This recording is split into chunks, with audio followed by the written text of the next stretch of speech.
어서 오세요. 오늘은 한 가족의 깊은 이야기를 나누려 합니다. 때로는 시간이 흘러도 드러나지 않는 마음의 비밀. 용서의 따뜻함이 늦게 찾아온 인연으로 피어나는 순간들입니다. 어머니의 기일 부부는 묘지에서 낯선 청년을 마주했습니다. 그 청년은 다가와 남편의 이름을 조용히 불렀습니다. 20살 청년은 왜 다른 이의 가족 묘소에서 그리 서럽게 울고 있었을까요? 그가 조심스럽게 꺼낸 봉투 속에는 과연 어떤 비밀이 담겨 있었을까요? 이 이야기를 통해 가족의 소중한 의미와 서로를 보듬는 용서의 힘을 다시 한번 떠올리게 되실 겁니다. 시작하기 전에 구독과 좋아요 버튼을 눌러주시면 더 좋은 이야기로 찾아뵙겠습니다. 알림 설정까지 해두시면 새로운 영상을 가장 먼저 만나보실 수 있습니다. 이제 그 진솔한 이야기 속으로 함께 떠나보겠습니다. 그날은 4월의 마지막 날이었습니다. 봄비가 내릴 듯 하늘은 흐렸지만 끝내 눈물은 머금고 있었습니다. 공기만은 유난히 무겁고 마음 한편이 축축했습니다. 마치 온 세상이 짙은 마음을 품고 있는 듯 했습니다. 저는 남편과 함께 산길을 걸었습니다. 해마다 이맘때면 같은 길을 오르던 발걸음입니다. 15년째 이어지는 우리 부부의 아픈 의식이었습니다. 아이는 5살 어린 나이에 갑작스러운 사고로 눈을 감았습니다. 그날 이후 우리의 일상은 완전히 다른 길을 걷게 되었습니다. 묘소로 향하는 길은 생각보다 험했습니다. 잦은 봄비에 흙길은 질었고 나무 뿌리가 발길을 잡았습니다. 하지만 우리는 이 길을 누구보다 잘 알고 있었습니다. 눈을 감고도 걸을 수 있을 만큼 익숙한 길입니다. 남편은 묵묵히 제 앞에서 길을 열었고 저는 그 뒤를 따랐습니다. 서로에게 건네는 말은 없었습니다. 이 길 위에서는 침묵이 오히려 위안이 되곤 했습니다. 산소가 있는 곳까지는 주차장에서 20분가량 걸어야 했습니다. 마지막 고갯길을 넘어서자 익숙한 풍경이 우리를 맞았습니다. 소나무 몇 그루가 둘러선 작은 터. 그곳에 우리의 아이가 고이 잠들어 있었습니다. 그런데 그날은 낯선 광경이 눈에 들어왔습니다. 분명 우리 외에는 찾는 이 없을 곳인데 누군가 먼저 와 있었습니다. 한 청년이 묘소 앞에 무릎을 꿇고 앉아 있었습니다. 20살 무렵의 젊은이였습니다. 흙 묻은 검은 운동화와 젖은 청바지 무릎이 말해줍니다.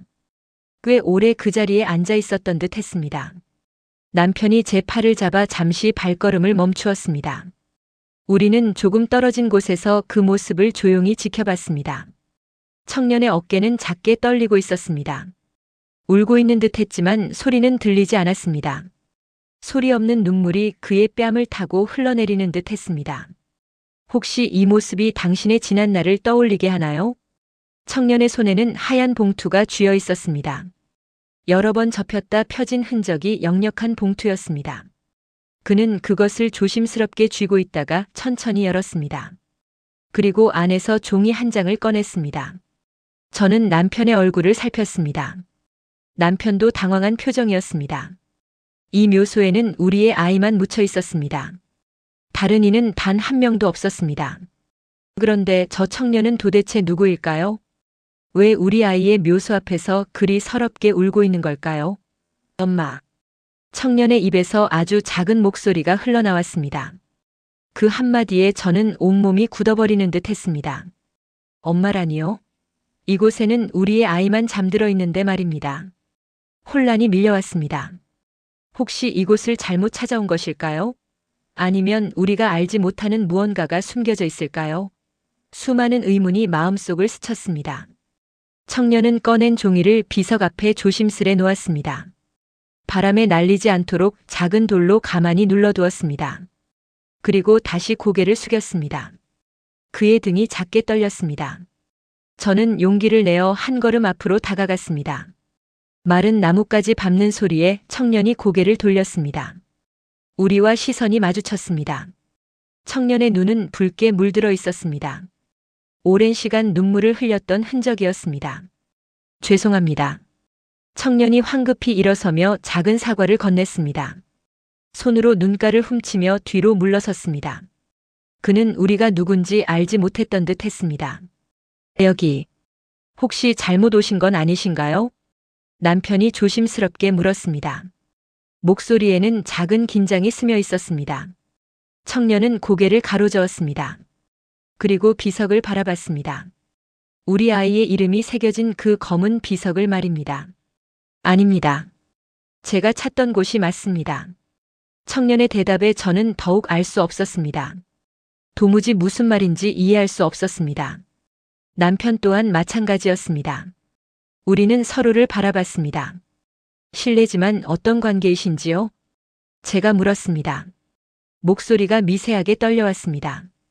청년은 잠시 머뭇거리더니 천천히 대답했습니다. 저는 이곳에 계신 분의 아들입니다. 그 말에 저는 숨이 멎는 듯 했습니다. 아들이라니요? 우리 아이는 5살에 눈을 감았습니다. 20살 청년이 될 수 없었습니다. 도대체 저 청년은 무슨 말을 하고 있는 것일까요? 무슨 말씀이신지. 남편이 다시 말을 이었습니다. 그때 청년이 손으로 비석을 가리켰습니다. 아니, 정확히는 비석 옆에 놓인 작은 표지판을 가리켰습니다. 우리가 미처 보지 못했던 비석 곁에 작게 세워진 또 다른 표지판이었습니다. 그곳에는 여성의 이름이 적혀 있었습니다. 그리고 그분이 눈을 감은 날짜도 함께 말입니다. 3년 전의 일이었습니다. 어머니께서 여기에 계십니다. 청년의 그 말에 저는 그제야 모든 것을 헤아렸습니다. 이 묘소에는 우리 아이만 묻힌 것이 아니었습니다. 우리가 알지 못하는 사이 다른 분이 합장되어 있었던 것입니다. 아마 이곳이 공동 묘지의 일부였기 때문일 겁니다. 아, 그러셨군요. 저희가 알지 못했습니다. 남편이 작은 안도의 한숨을 내쉬며 말했습니다.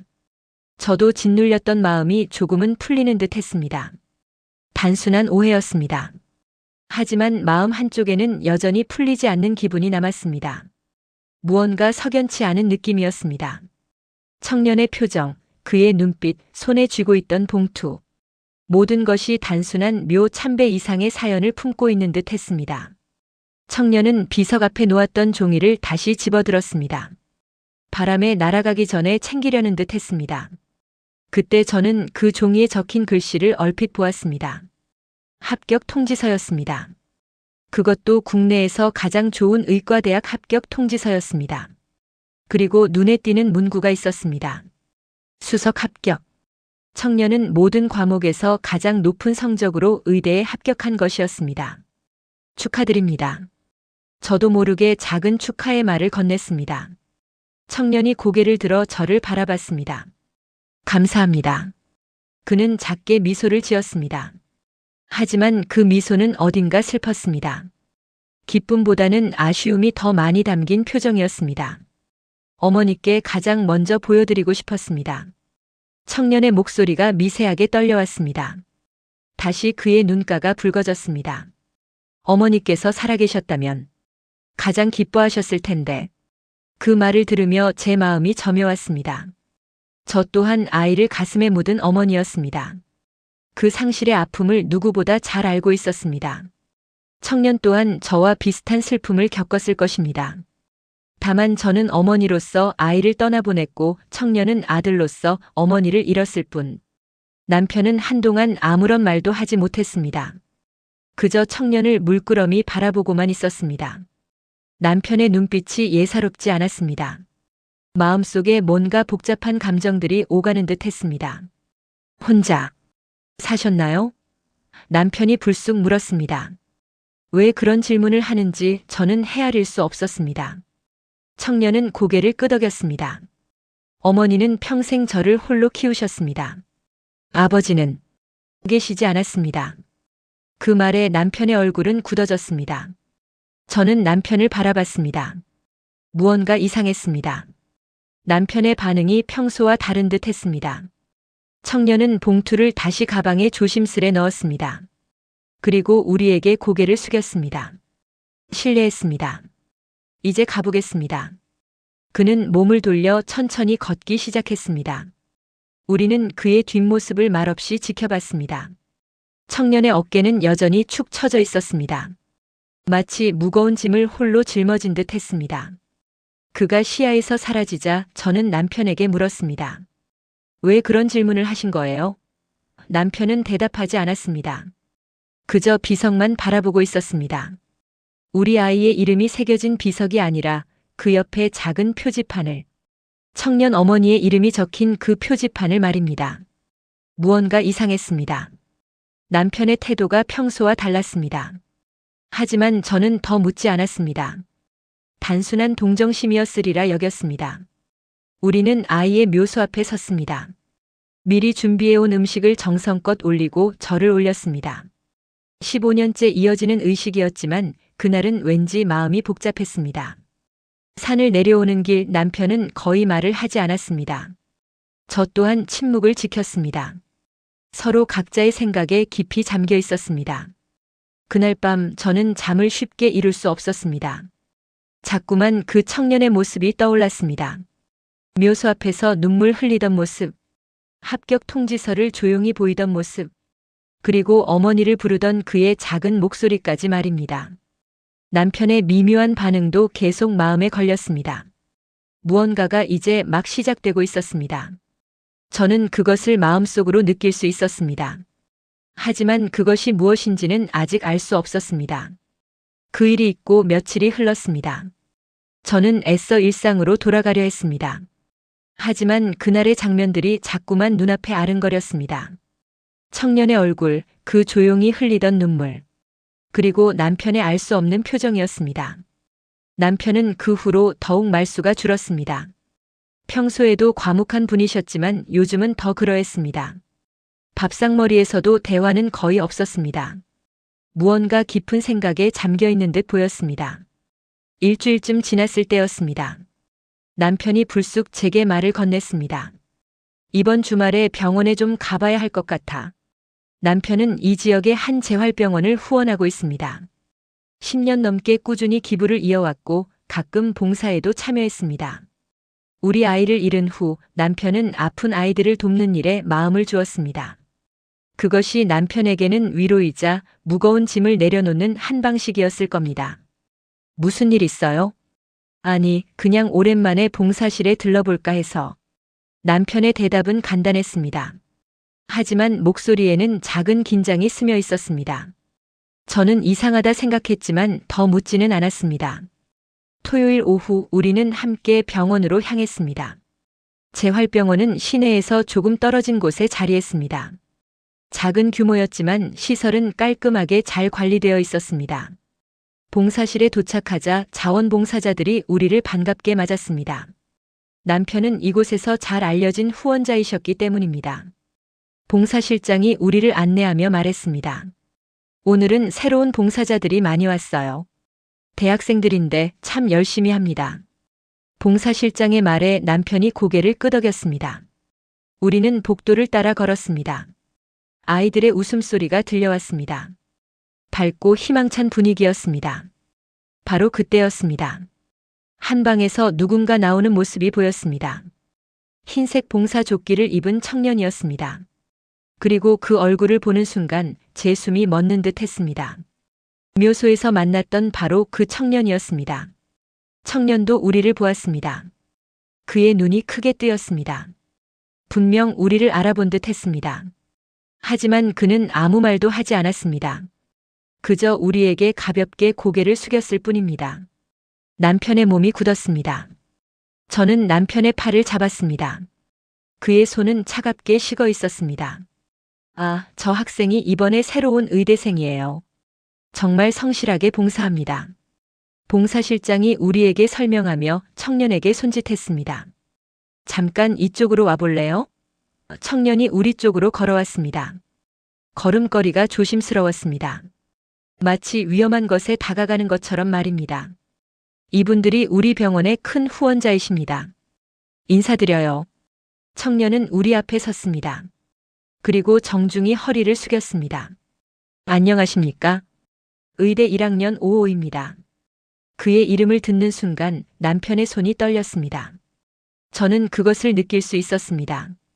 남편의 손이 미세하게 그러나 분명하게 떨리고 있었습니다. 반갑습니다. 남편이 겨우 대답했습니다. 목소리가 메이는 듯 했습니다. 청년은 우리를 바라봤습니다. 그의 눈빛에는 복잡한 감정이 담겨 있었습니다. 놀라움, 당혹감, 그리고 무언가 더 있었습니다. 저는 그것이 무엇인지는 알 수 없었습니다. 지난번에 뵌 적이 있는 것 같습니다. 청년이 조심스럽게 말했습니다. 아, 그러셨어요? 봉사실장이 놀라며 물었습니다. 우연히 산에서 한 번 뵈었습니다. 청년의 대답에 봉사실장은 고개를 끄덕였습니다. 더는 묻지 않았습니다. 우리는 봉사실을 둘러봤습니다. 하지만 저는 전혀 집중할 수 없었습니다. 머릿속이 복잡했습니다. 이게 우연일까요? 아니면 남편은 계속 청년을 주시했습니다. 청년도 가끔 우리 쪽을 바라봤습니다. 무언의 긴장감이 공간을 채우는 듯 했습니다. 병원을 나설 때 청년이 우리를 따라 나왔습니다. 주차장까지 함께 걸었습니다. 아무도 말을 건네지 않았습니다. 차에 오르려는 순간 청년이 조심스럽게 입을 열었습니다. 혹시 제가 드릴 말씀이 있는데 시간 괜찮으시면. 남편이 멈칫했습니다. 그리고 저를 바라봤습니다. 저는 고개를 끄덕였습니다.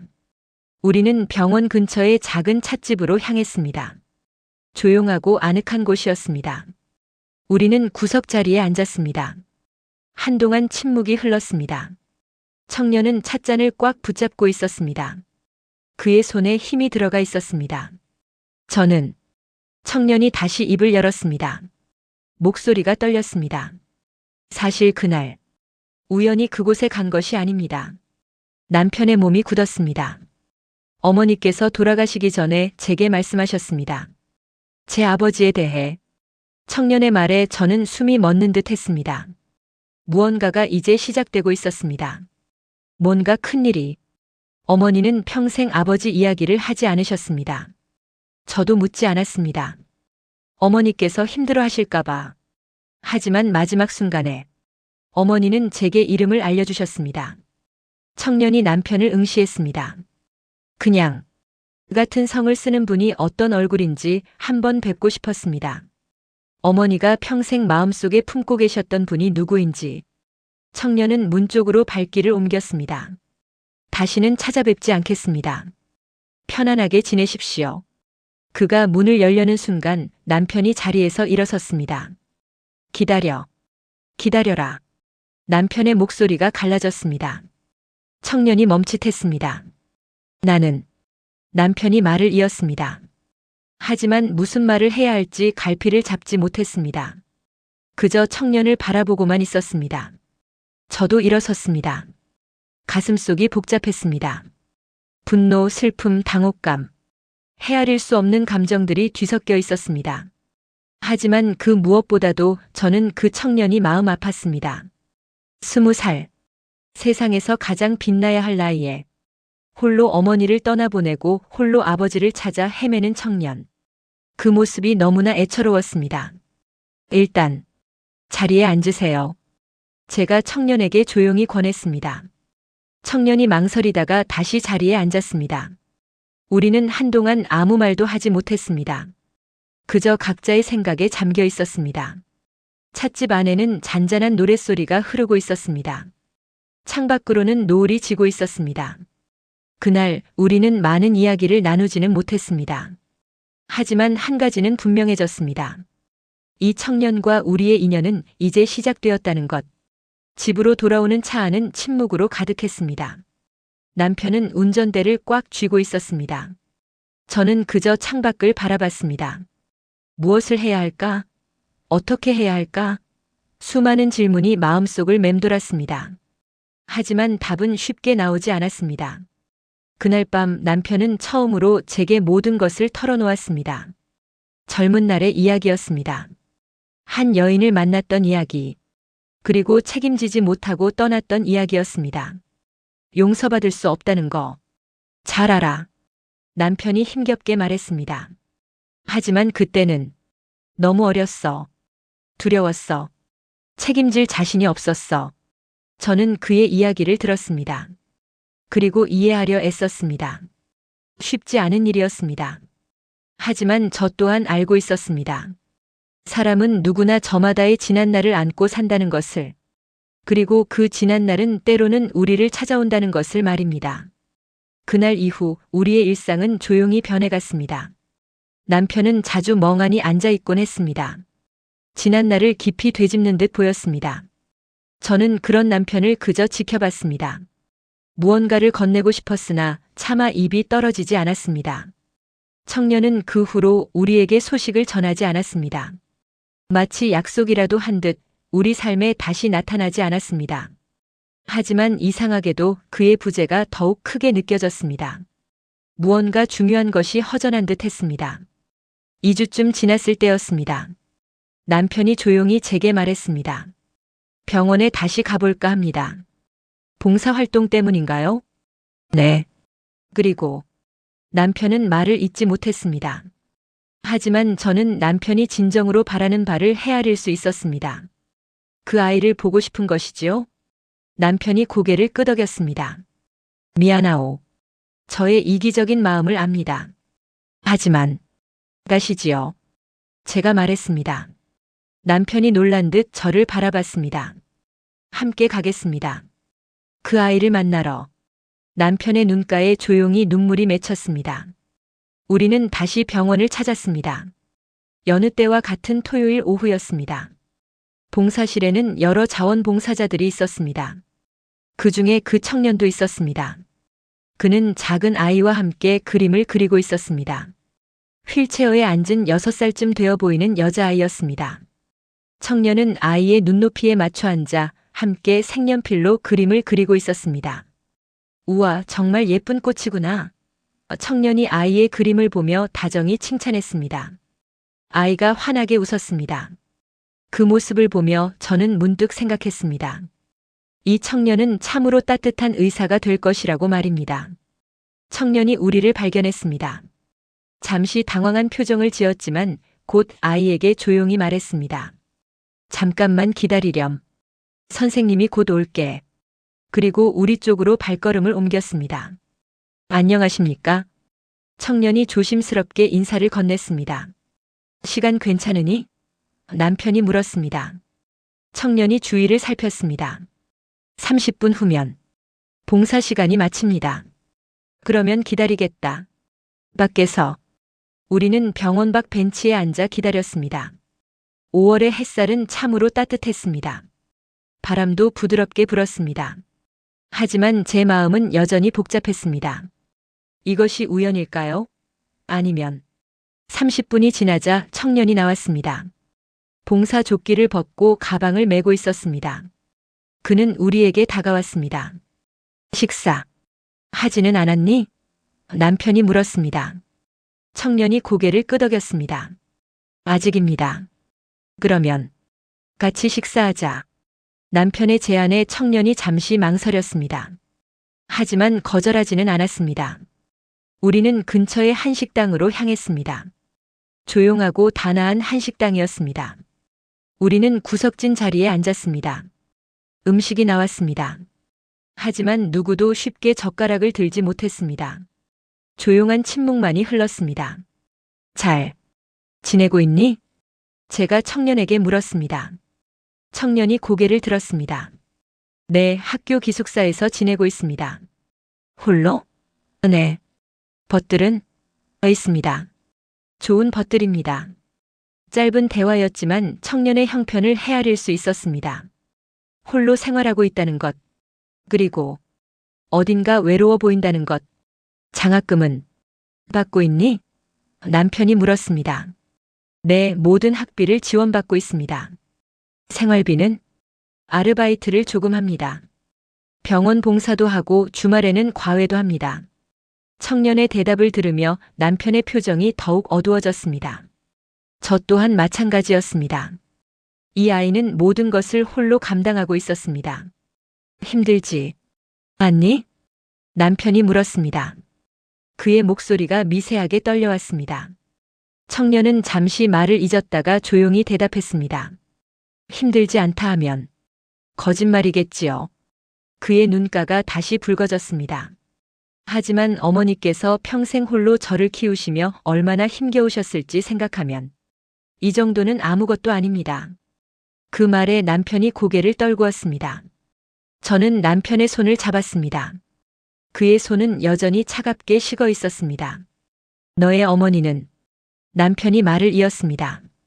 정말 훌륭한 분이셨구나. 청년이 고개를 끄덕였습니다. 네, 이 세상에서 가장 훌륭한 분이셨습니다. 미안하다. 남편의 목소리가 몹시 갈라졌습니다. 정말 미안하구나. 청년은 아무런 말도 하지 않았습니다. 그저 남편을 물끄러미 바라만 봤습니다. 나는 그때 너무 어렸어. 22이었지. 대학도 마치지 못한 상태였고 가진 것도 없었어. 무서웠지. 책임질 자신이 없었어. 남편이 얼굴을 두 손으로 가렸습니다. 그래서 도망쳤어. 비겁하게. 너의 어머니와 너를 버리고. 남편의 어깨가 크게 떨려왔습니다. 울고 있었습니다. 나는 평생 그 죄스러운 마음을 안고 살았어. 어딘가에 내 아이가 있을 거라는 생각. 그 아이가 힘겹게 자라고 있을 거라는 생각. 하지만 나는 찾지 못했어. 찾을 용기가 없었어. 남편이 고개를 들어 청년을 바라봤습니다. 용서를 구할 자격조차 없다는 거 잘 알아. 하지만 아버지. 청년이 처음으로 그 단어를 입에 올렸습니다. 남편의 눈이 크게 뜨였습니다. 저는 원망하지 않습니다. 어머니도 아버지를 원망하지 않으셨습니다. 청년의 목소리는 침착했습니다. 어머니는 돌아가시기 전에 제게 말씀하셨습니다. 아버지도 어쩔 수 없으셨을 거라고. 그때는 둘 다 너무 어렸고 상황이 어려웠다고. 어머니는 후회하지 않으셨습니다.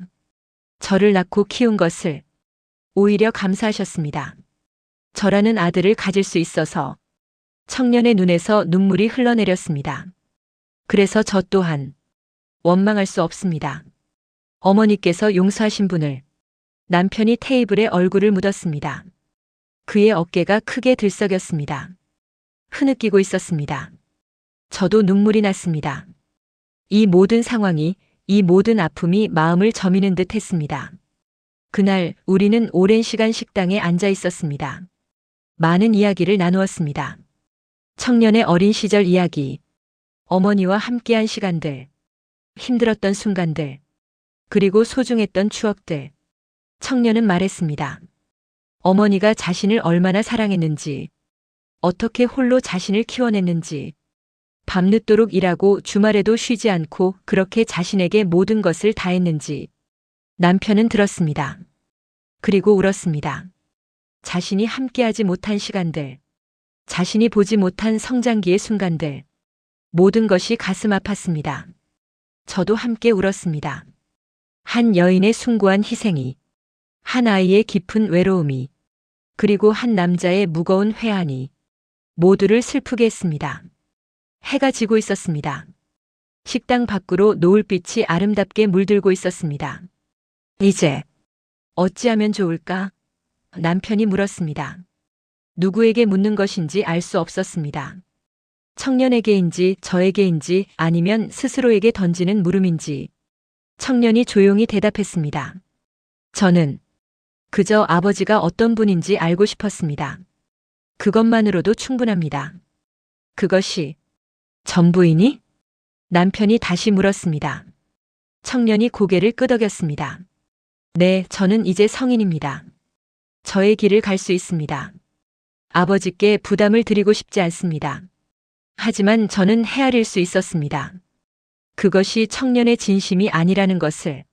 세상의 모든 아이는 부모를 원합니다. 사랑받기를 원하고 인정받기를 원합니다. 이 청년도 그러했을 것입니다. 다만 표현하지 않을 뿐. 우리 집에 오지 않겠니? 제가 조용히 말했습니다. 남편과 청년이 동시에 저를 바라봤습니다.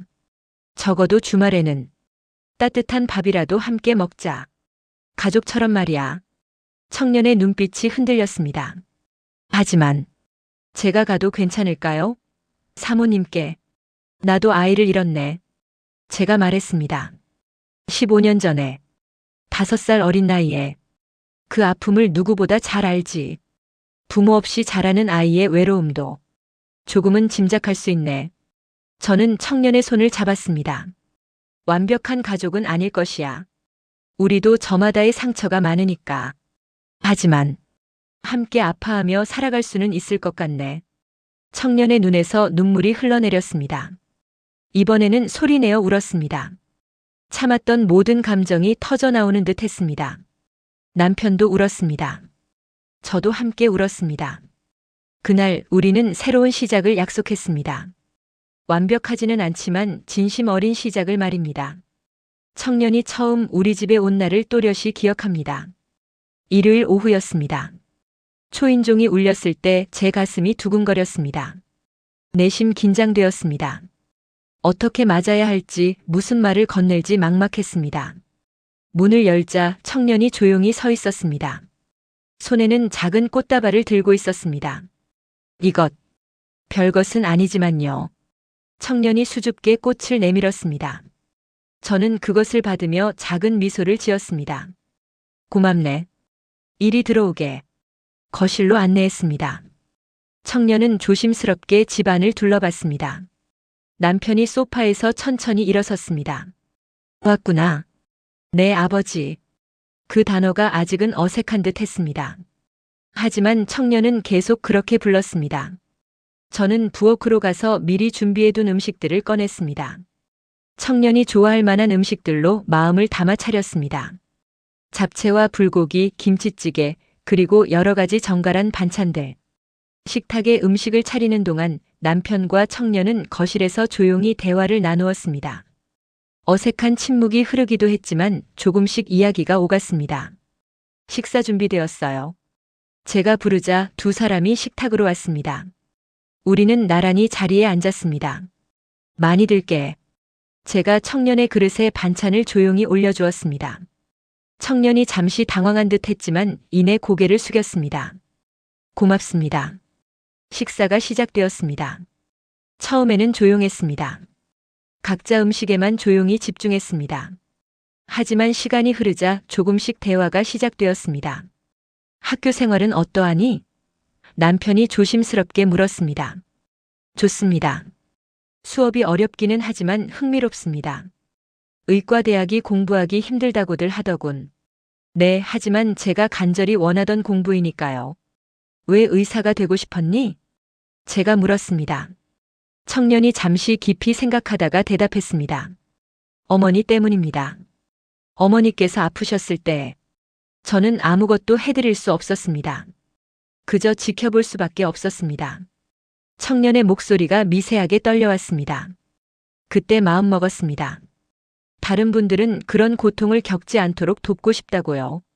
남편이 고개를 끄덕였습니다. 참으로 훌륭한 목표를 품었구나. 식사가 끝나고 우리는 거실로 자리를 옮겨 차를 마셨습니다. 청년은 집안의 사진들을 조용히 봤습니다. 벽에 걸린 가족 사진들. 대부분은 우리 부부의 사진이었습니다. 그리고 우리 아이의 사진도 함께 걸려 있었습니다. 이 아이가?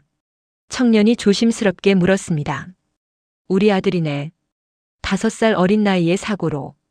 눈을 감았지. 제가 대답했습니다. 청년이 조용히 고개를 숙였습니다. 죄송합니다. 여쭈어 봐서. 괜찮네. 이제는 이야기할 수 있는 마음이 되었네. 저는 아이의 사진을 바라봤습니다. 환하게 웃고 있는 모습. 15년이 지났지만 그 미소는 여전히 생생했습니다. 사고는 어떻게? 청년이 조심스럽게 물었습니다. 교통사고였어. 갑작스럽게. 너무도 갑작스럽게 일어난 일이었지. 남편이 대답했습니다. 그의 목소리가 무거웠습니다. 그날 이후 우리 삶은 온통 바뀌어 버렸어. 오랫동안 살아갈 이유조차 찾지 못했지. 청년은 조용히 남편의 이야기를 들었습니다. 하지만 시간이 흐르면서 조금씩 견딜 힘을 얻게 되었어. 그리고 다른 아픈 아이들을 돕기 시작했지. 그것이 우리를 다시 살게 해주었네. 남편의 말에 청년이 고개를 끄덕였습니다. 저도 어머니를 잃고 나서 그와 비슷했습니다. 한동안은 아무것도 하고 싶지 않았습니다. 어떻게 다시 일어설 수 있었니? 제가 물었습니다. 어머니께서 남기신 편지 때문입니다. 청년이 가방에서 낡은 봉투를 꺼냈습니다. 어머니는 돌아가시기 전에 제게 편지를 쓰셨습니다. 그 안에 어머니의 소망이 담겨 있었습니다. 청년이 편지를 펼쳤습니다. 종이가 오래되어 조심스럽게 다루었습니다. 읽어줄 수 있니? 남편이 물었습니다. 청년이 고개를 끄덕이고 편지를 조용히 읽기 시작했습니다. 사랑하는 아들에게. 이 편지를 내가 읽고 있다면 엄마는 이미 내 곁에 없을 거야. 너무 슬퍼하지 마. 엄마는 행복했어. 너를 낳고 너를 키우고 너의 성장을 지켜보는 것이 엄마의 가장 큰 기쁨이었단다. 청년의 목소리가 미세하게 떨려왔습니다. 엄마가 바라는 건 단 하나야. 내가 행복하게 살아가는 것. 엄마 때문에 힘들어하지 말고 내 꿈을 이루며 살아가렴. 훌륭한 의사가 되어서 많은 사람들을 도와주렴. 그것이 엄마의 유일한 바람이란다. 청년이 잠시 멈췄습니다. 눈물을 훔쳤습니다. 그리고 내 아버지에 대해서. 엄마는 그분을 원망하지 않아. 그때는 둘 다 어렸고 상황이 힘들었어. 그분도 마음 아팠을 거야. 만약 기회가 닿는다면 한번 만나보렴. 원망의 마음 없이 그저 내 아버지가 어떤 분인지 알아가 보렴. 사랑해, 내 아들. 늘 내 곁에 함께할게. 엄마가. 편지가 끝났습니다. 방 안에는 고요한 침묵만이 감돌았습니다. 저는 조용히 눈물을 닦았습니다. 남편도 울고 있었습니다. 참으로 훌륭한 분이셨구나. 남편이 힘겹게 말을 건넸습니다. 나는 그런 큰 사랑을 받을 자격조차 없는데. 아버지. 청년이 남편을 마주했습니다. 어머니는 아버지를 용서하셨습니다. 그러니 아버지도 스스로를 용서하세요. 그날 오후 우리는 오랜 시간 많은 이야기를 나누었습니다. 서로의 지난 날을, 마음에 품었던 아픔을, 그리고 마음속의 희망을. 해가 지고 청년이 조용히 일어섰습니다. 이제 가봐야 할 것 같습니다. 다음 주에도 올 수 있겠니? 제가 물었습니다. 청년이 환하게 미소를 지었습니다. 네, 꼭 오겠습니다. 그날 이후 청년은 매주 일요일마다 우리 집을 찾아왔습니다. 처음에는 다소 어색했지만 시간이 흐르면서 자연스러워졌습니다. 청년은 우리에게 학교 이야기를 들려주었습니다. 어려운 시험 이야기, 흥미로운 교수님 이야기, 친구들과의 소소한 에피소드들. 우리는 귀 기울여 들었습니다. 그리고 함께 웃었고 때로는 걱정스러운 마음도 품었습니다. 남편은 조금씩 아버지가 되어갔습니다. 청년의 고민을 경청하고 따뜻한 조언을 건네며 때로는 용돈도 쥐어주었습니다. 청년은 처음에는 받지 않으려 했지만 남편의 고집을 이기지 못했습니다. 저 또한 조금씩 어머니가 되어갔습니다. 청년이 좋아하는 음식을 만들고 건강을 살피며 때로는 잔소리도 했습니다. 청년은 그런 저를 보며 해맑게 웃었습니다. 몇 달이 흘렀습니다. 계절도 바뀌었습니다. 봄이 지나 여름이 오고 이윽고 가을이 찾아왔습니다. 어느 일요일 청년이 특별한 부탁을 했습니다. 다음 주에 벗 한 명을 데려와도 괜찮을까요? 물론이지. 아주 가까운 벗이니? 제가 물었습니다. 네, 같은 과 벗인데. 저처럼 혼자 지내는 벗입니다. 부모님께서 안 계십니다. 남편과 저는 서로를 바라봤습니다. 그리고 조용히 고개를 끄덕였습니다. 그래, 데려오렴. 우리 집 식탁은 아주 넓으니까. 다음 주 청년은 친구와 함께 찾아왔습니다. 조금 수줍어하는 청년이었습니다. 하지만 우리는 따뜻한 마음으로 그를 맞이했습니다. 그날 이후 우리 집 식탁은 조금씩 넓어졌습니다. 청년의 친구들이 하나둘 늘어났습니다. 부모님 없이 외로이 지내는 아이들, 고향이 멀어 홀로 지내는 아이들, 명절에 찾아갈 곳 없는 아이들까지. 우리는 모두를 따뜻하게 품었습니다. 우리 집은 조용했던 곳에서 늘 활기찬 곳이 되었습니다. 웃음소리가 끊이지 않았습니다. 젊은이들의 싱그러운 기운이 집안을 가득 채웠습니다. 저는 더없이 행복했습니다. 남편 또한 그러했습니다. 잃어버렸던 무언가를 다시 찾은 듯 했습니다. 어느 날 청년이 조심스럽게 제게 말을 건넸습니다. 사모님, 아니, 이제 어머니라고 불러도 괜찮을까요? 그 한마디에 저는 울컥하는 마음을 감출 수 없었습니다. 그래, 그렇게 불러다오. 청년이 환하게 웃었습니다. 고맙습니다, 어머니. 그날 밤 저는 남편에게 조용히 말했습니다. 우리 진정으로 가족이 된 것 같아요. 남편이 제 손을 따뜻하게 잡았습니다. 그래. 비록 늦었지만 우리는 다시 가족이 되었어. 우리 아이의 방은 오랫동안 비어 있었습니다. 15년 동안 우리는 그 방을 그대로 두었습니다. 누구도 들어가지 않았고 아무것도 바꾸지 않았습니다. 하지만 어느 날 저는 용기를 내어 마음을 정했습니다. 그 방을 정리하면 어떨까? 남편이 놀란 듯 저를 바라봤습니다. 정말인가? 응. 이제는 괜찮을 것 같네. 그리고 저는 청년을 바라봤습니다. 이 아이가 쓸 수 있도록. 청년이 황급히 손을 저었습니다. 아닙니다. 저는 기숙사가 있습니다.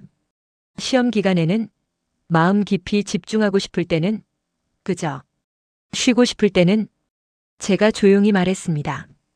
이 집에도 내 방이 있으면 좋겠어. 언제든 찾아와 편히 쉴 수 있도록. 청년의 눈빛이 흔들렸습니다.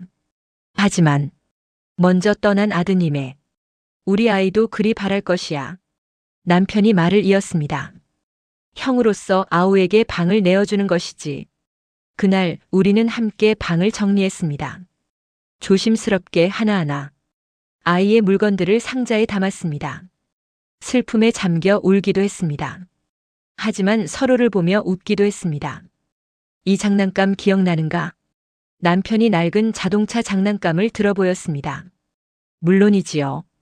우리 아이가 가장 아끼던 것이었잖아요. 우리는 추억을 나누었습니다. 그리고 조금씩 마음의 짐을 놓아주었습니다. 방이 말끔히 정리되었습니다. 새 침대가 놓였습니다. 책상도 새로 들였습니다. 하지만 벽에는 아이의 사진을 그대로 두었습니다. 형아가 너를 지켜봐 줄 거야. 제가 청년에게 따뜻하게 말했습니다. 청년이 사진을 바라보며 조용히 고개를 숙였습니다. 2년이 흘렀습니다. 청년은 이제 의과대학 3학년이 되었습니다. 키도 조금 더 자란 듯 했습니다. 그의 얼굴에는 자신감이 어린 빛이 돌았습니다. 더는 외로움이 묻어나지 않았습니다. 우리 집은 완전히 다른 곳이 되었습니다. 예전에 조용하고 쓸쓸했던 집이 아니었습니다. 이제는 늘 생기가 넘쳐나는 곳이었습니다. 청년의 벗들이 자주 드나들었고 주말이면 항상 정겹게 북적였습니다. 저는 요리하는 것이 참으로 즐거웠습니다. 젊은이들을 위해 음식을 준비하고 그들이 맛있게 먹는 모습을 보는 것이 큰 기쁨이었습니다. 남편도 많이 변했습니다.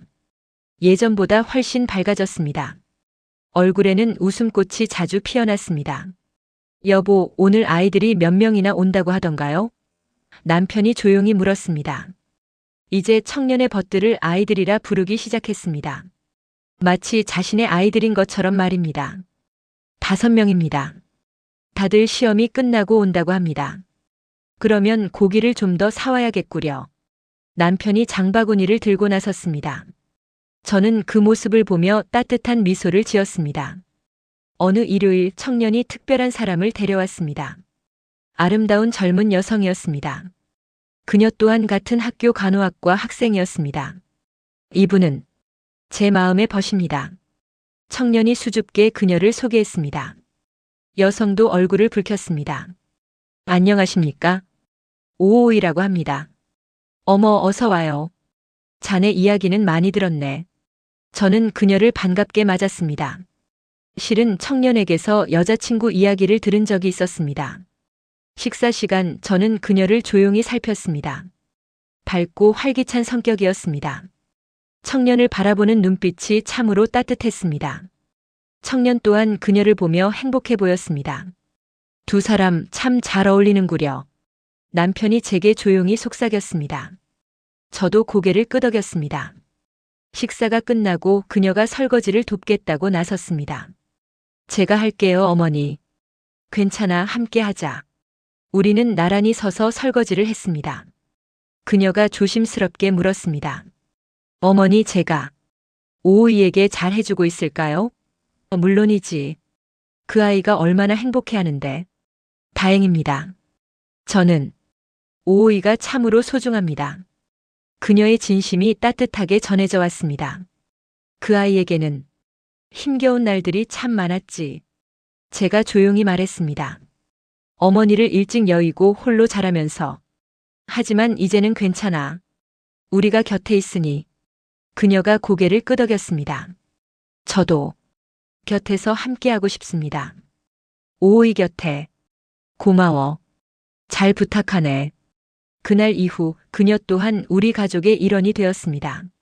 자주 우리 집을 찾아왔고 저와도 더욱 가까워졌습니다. 계절이 또다시 바뀌었습니다. 청년의 의과대학 생활도 순조롭게 흘러갔습니다. 병원 실습도 시작했습니다. 환자들을 돌보며 의사로서의 꿈을 더욱 키워나갔습니다. 어느 날 청년이 우리에게 말을 건넸습니다. 아버지, 어머니, 제가 마음을 정했습니다. 무엇이냐? 졸업하고 나서 소아과를 전공하려고 합니다. 소아과를? 네. 아픈 아이들을 돕고 싶습니다.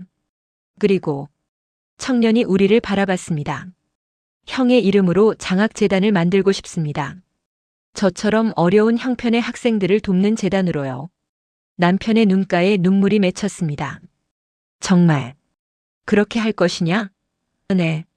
제가 받은 사랑을 다른 사람들에게도 기꺼이 나누고 싶습니다. 아들. 남편이 청년을 따뜻하게 껴안았습니다. 처음으로 그렇게 불렀습니다. 아들이라고. 청년도 남편을 힘껏 껴안았습니다. 두 사람은 한동안 그렇게 서 있었습니다. 저 또한 그들을 품에 안았습니다. 우리는 한참을 그렇게 서 있었습니다. 진정한 가족으로서. 그날 밤 남편이 제게 조용히 말했습니다. 모두 당신 덕분이야. 무슨 말씀이세요? 이 모든 일이 당신이 그 아이를 품어주지 않았다면 우리는 이런 큰 행복을 누릴 수 없었을 것이요. 저 또한 참으로 행복합니다. 그 아이를 만나서 저는 창밖을 바라봤습니다. 별들이 반짝이고 있었습니다. 우리 아이도 기뻐할 겁니다. 저 하늘에서. 그래. 분명 그럴 것이요. 시간은 끊임없이 흘러갔습니다. 청년은 의과대학을 훌륭한 성적으로 졸업했습니다. 그리고 소아과 레지던트 과정을 시작했습니다. 졸업식 날 우리는 함께 사진을 찍었습니다. 청년의 여자친구도 함께. 네 사람이 함께 웃는 사진. 이 사진 어머니 묘소에 가져갈게요. 청년이 조용히 말했습니다. 어머니께 보여드려야지요. 제가 의사가 되었다는 것을, 그리고 이렇게 좋은 가족이 생겼다는 것을. 우리는 함께 묘소를 찾았습니다. 청년의 어머니께 인사를 올렸습니다. 어머니, 저는 의사가 되었습니다. 어머니와의 약속을 지켰습니다. 청년이 조용히 말을 건넸습니다. 그리고 이제 정말 행복합니다. 사랑하는 이들이 곁에 있어서요. 바람이 부드럽게 불었습니다. 마치 청년의 어머니가 다정히 응답하는 듯 했습니다. 참 잘했구나, 내 아들. 늘 행복하거라. 그해 가을 청년과 그녀가 혼례를 올렸습니다. 작지만 참으로 따뜻한 혼례였습니다. 청년이 제게 꽃을 건넸습니다. 어머니 고맙습니다. 저를 이렇게 품어주셔서. 나야말로 고맙다. 우리 가족이 되어주어서. 혼례식장에는 청년의 벗들이 가득 모였습니다. 우리 집을 드나들던 그 젊은이들. 이제는 모두 사회에서 제 몫을 다하는 이들이었지만 여전히 우리를 잊지 않고 찾아왔습니다. 축하한다. 늘 행복해라.